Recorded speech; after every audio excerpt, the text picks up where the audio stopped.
Right, hello and welcome to a short video about solving equations.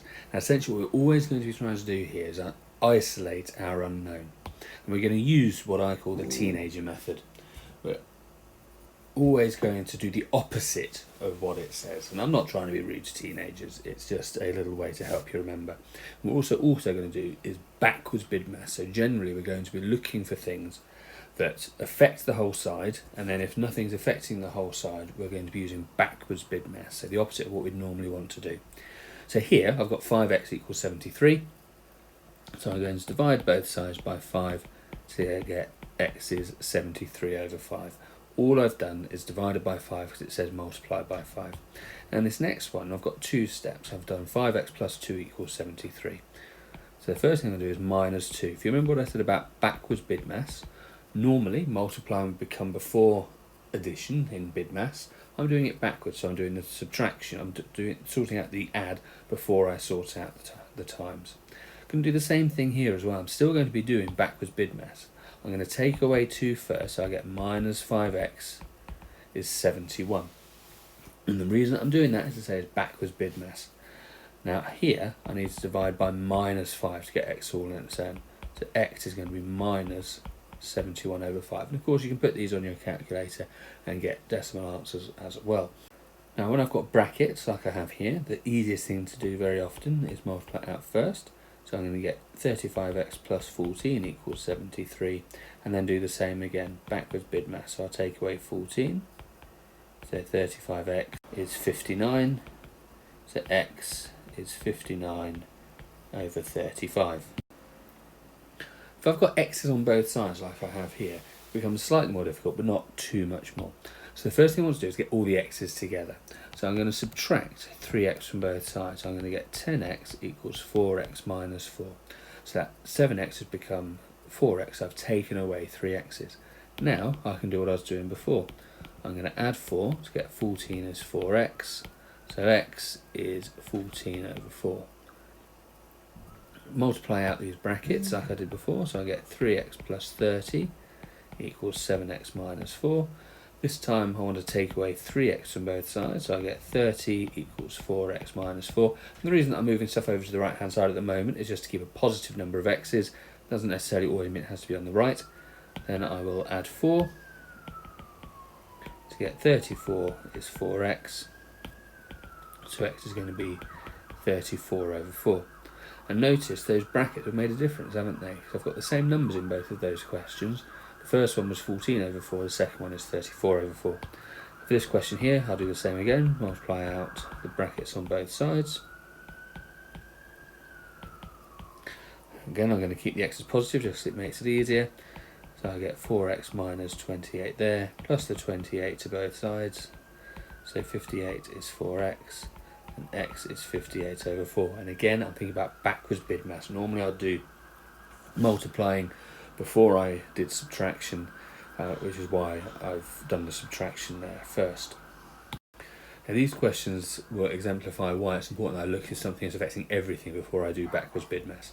If I was just doing backwards BIDMAS, I would take away 2 from both sides first, but that wouldn't be the right thing to do. This divide by 7 is affecting the whole left hand side, so the first thing I need to do is multiply by 7. So if something's affecting the whole side, you can do that first. So I get 3x plus 2 is 70. Now I'll do backwards BIDMAS. So 3x is 78, x is 68 over 3. If we look at this next question, nothing is affecting the whole left hand side anymore.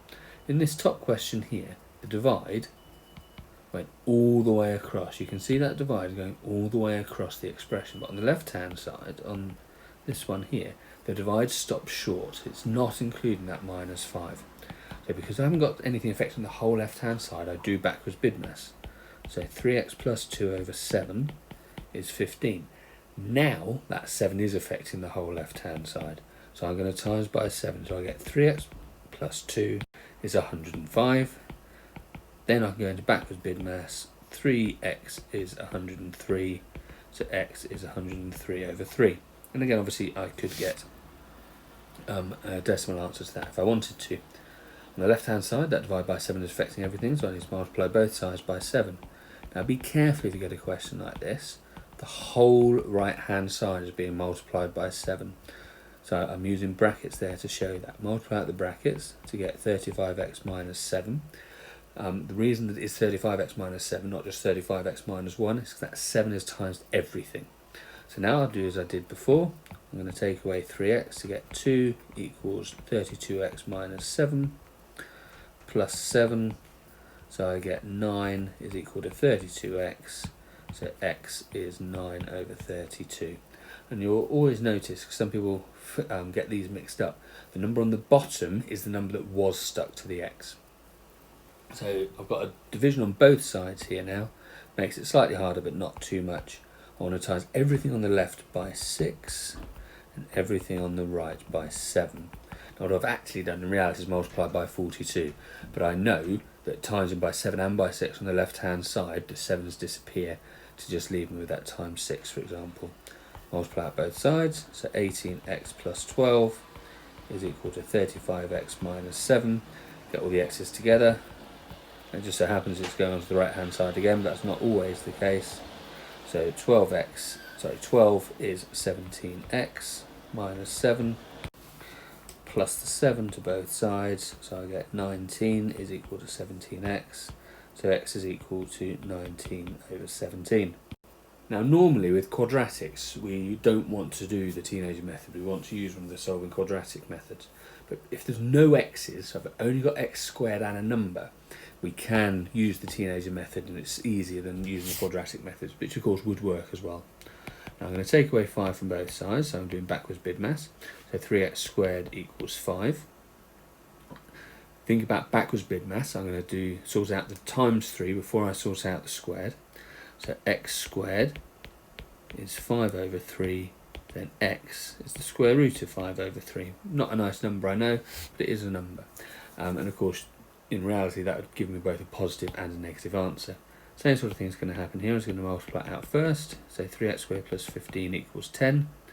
If I take away 15 from both sides, I end up with 3x squared equals minus 5, which of course isn't going to work out in a minute. Sometimes, so not every equation is solvable, not every equation has an answer. So if I just change this to 100, that'll give me 85 there. So x squared is 85 over 3, so x is the square root of 85 over 3. I hope that helps. It's just a very quick run through of some key skills to think about when solving equations. Thank you very much.